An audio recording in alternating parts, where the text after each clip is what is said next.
never perfect, right? So we need to read that. The other thing we need to know about the Gospel of Luke is about halfway through, so right around chapter 13 and 14, we begin to see Jesus' attention shift.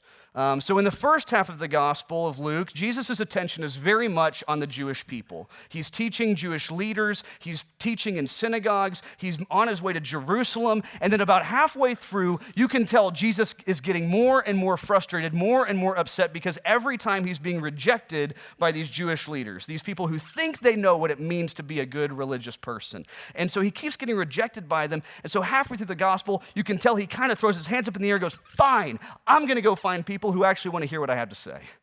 And this is about the time when that happens. And it happens because of this little issue of healing on the Sabbath. If you've read the Bible before, you may remember this story if you've been to church for a while. When Jesus healed a woman on the Sabbath and the Jewish leaders called him out and said, how dare you heal on the Sabbath? That's against the law. And he's going, what do you think the law is for? What do you think Sabbath is for? Are you crazy? You think it's so we're supposed to follow rules and let this woman die while we just sit around going, well, I'm not going to do any work. You know, he's getting so mad because this woman's life is at stake and they're wanting to stick to these religious rules that they think are going to save them, right?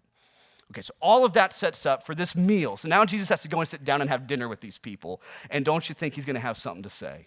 Because he's just had them calling him out about healing on the Sabbath. He's realizing just how messed up this religious leadership really is. And so he goes into this, starting in chapter 14, verses 7 through 11. When Jesus noticed how the guests sought out the best seats at the table, he told them a parable. When someone invites you to a wedding celebration, don't take your seat in the place of honor, he says. Someone more highly regarded than you could have been invited by your host.